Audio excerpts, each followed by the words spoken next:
again to A Mother's Love, A Mother's Cry, A Mother's Love, where we try to help each other cope with the grief and the bereavement of losing family members, or in my case, my son that was brutally murdered in 2023 of April.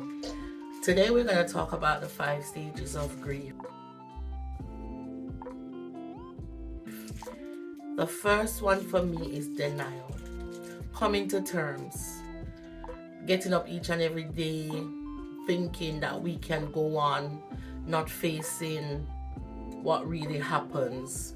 You know, we tend to feel like we can wipe everything away. There's a numbness within us. We feel like we can't go through this without recognizing what it really is. So we tend to feel nothing. We shut off, shut down. This goes to show sometimes you might even feel like you're hearing the person that passed away still talking. You might see a flash or think that you've seen them, or you just feel like you can't deal with that situation, so you block it out in whatever way. You feel that numbness inside that, you know what, I'm just gonna get on with my day-to-day life when it can't.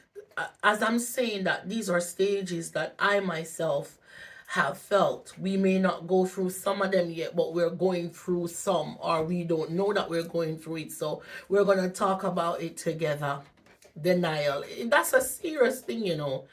Denying that, oh my God, he or she's really gone.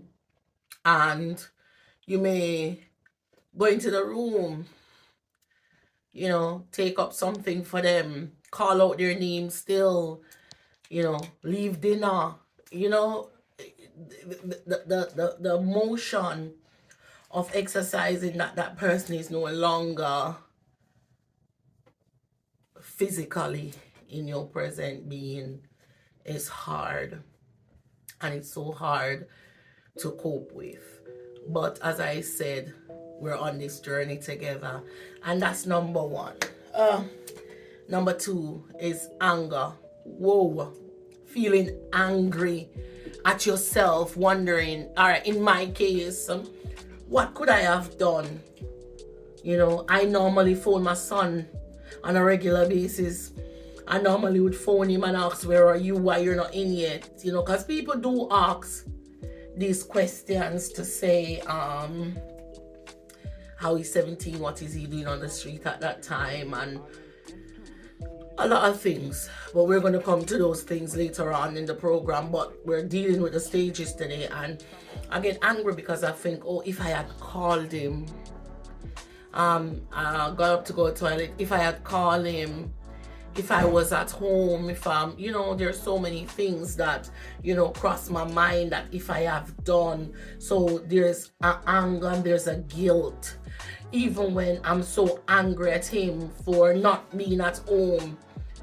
And people say, oh, you know, because people do talk, and that's a lot of it. And would you surprising to know that Tyler curfew was 11:30 to 12, but 11 o'clock 12 o'clock was the cutoff point. And I said, oh, 17 a curfew. And his friends know this.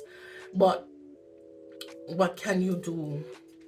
And there's certain things that you close your eyes to, certain things that you feel like the system helps to promote when it comes to these young people. So therefore, we, the parents, don't get enough support. So you are angry in that form.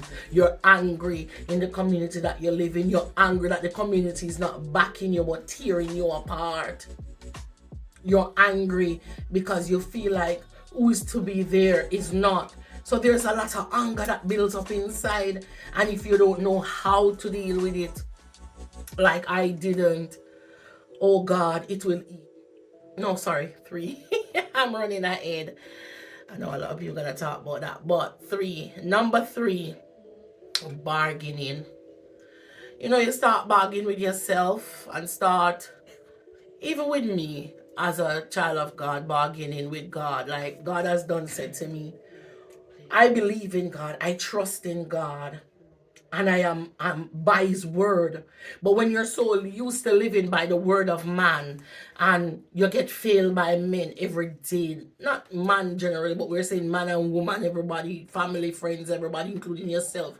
Because sometimes you feel like a failure in yourself. What could you have done and all these things, they start bagging. Say, if I start God church, if I start change the way I eat, if I start go at gym, if I start do, start take the medication them when I get, because you start spiral now because I'm so young and dead. And yes, it's gunshot and it's stabbing, but you start think, oh God, bargain, Father God, if I'm going on a carrier, oh God, want to go with certain people. A lot of things do happen. And it's because of fear we start bargaining, about how we're gonna deal with situation. And if you take that and you mean take this and if you hold on. In that same sense, you are making yourself weak. You're making yourself sick. Trying to please or to fit in the gaps that you don't know how to fit in instead of just breathing. Grieving takes time. It's a process. We can't take back what has already gone wrong.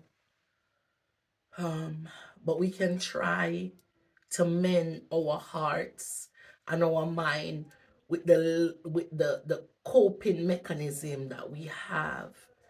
Like for me, praying, crying to God. A lot of people think that you shut them out, but it's not. It's how you cope, because a lot of people cope with things differently. Being silent, it's not a matter of shutting out others, but that's how you cope, how you feel, how you get through it. And people need to talk more and be open about these things that we're talking about today. Number 4, we get it now. Depression. Feeling depressed. It's a big thing. Whether we like it or not, it's a process that we have to walk through. Depression, it just don't come with grieving. It comes with a day-to-day life. But in the sense as grieving takes a big vital part, you tend to feel ill now physically and mentally, where you go through fear and panic, where you understand when you didn't understand that death is natural. But for someone to be taken, especially my son, so early, and for me, I lost my son's father, which is my first husband, and didn't deal with it. I push it away. We're drinking, going back into parties, trying to find the right man to be their father. Not for a companion for me, but wanting father for them, not understanding that I am breaking protocol where my children only needed me for their support, but I was looking for support to bring in instead of me being that support. And that is the same thing now where my son has died and I feel like the support that I needed, I didn't or I have not gotten because I am looking for you to be there. Sometimes be silent, but be there. And during that fact and the matter is, I went into spiral depression because I was pregnant at the same time. Being blessed that God knew that, Tamika, something is going to happen. And if I didn't give you something to hold on to, it would have break me. So I was pregnant when my during the burial or the others well after that stage, so that kept me, but felt isolated, felt ashamed, felt the way how I was feeling because of the talks knowing, oh, You're a bad mother, that's why your child died. No, you're pregnant. Your child is dead and you're pregnant. You don't care. You know, the stigma of even your own friends whispering and not being confronting you, or, you know, save it for another time, but even not saying it to you, feeling that you're lost. Those are the things that it knocks you. You understand? And with me doing this program and telling you these things, or things that have happened to others and they're afraid to talk or don't know how to deal with it, and know it's happening and they still don't. But if we are open and be honest and open and be transparent enough to speak about it, we can help one person, and that's all that matters. I'm not here for YouTube or for, but I have to let my voice be heard because I have been there. And depression is not a nice thing, especially grieving depression. That can kill you. It will eat you slowly. Worse if you're a mother who has gone in all stages. Imagine you're carrying a child in your womb for 9 months. And when you go to the hospital, oh, child die. A mother that groomed and raised her child, for someone to actually take his or her life with a bullet, with a knife, then you are going through that depressive stage. Who do you hold on to? Because no one actually feels that pain that you're feeling. Not even me, because I can feel the pain as a mother, but I don't know what your pain feel like. You understand? Because you may not be a mother, you may that sister, that auntie, that father. So this is why we're doing this. You understand? And it eats you. I can save someone. And that is why I am acceptance. I can only tell you that I don't know if I'm there yet, but we're going through it together. And I realize that he's dead now because it's the second birthday coming up without him. I accept that I have to go to the cemetery to lay flowers. But for me, I just think he's on some holiday. That's why, and he has no reception, or knowing him, he'll call me later. But then I get to realize that's not like him. Because if I call and he don't answer, he will wait till he reach somewhere and he would ring me back. And then that mother would say, oh, I wish that there was a phone in heaven for him to answer. But I know in my heart that I raised him enough to know God. And I know that it may not be tomorrow. It may not be the next 5-10 years. But one day we will rekindle. I keep him in my heart. I used to have him in my mind a lot. But I tend to feel like my mind, as we go to, the depression stage, it was really taking a toll, and having a newborn baby. I don't even know if the grieving kicked in, but I was going through it with her. Times, am I okay mentally or physically? Am I okay? Am I doing too much? I want to keep myself busy because I don't know what it is to be alone. And I used to be afraid of being alone because of my stages of depression that I have been through. Even long before, because as I said, his dad died first, and then my auntie died. And these are people that I really love. And for them to take a leaf, so abrupt, it was very painful. That is why I said grief comes in so many ways. And for us to be here, we're not promoting we are going through together. One person not to feel the way I feel. I almost lost my mind because I realized that now I have to hold on just to memories.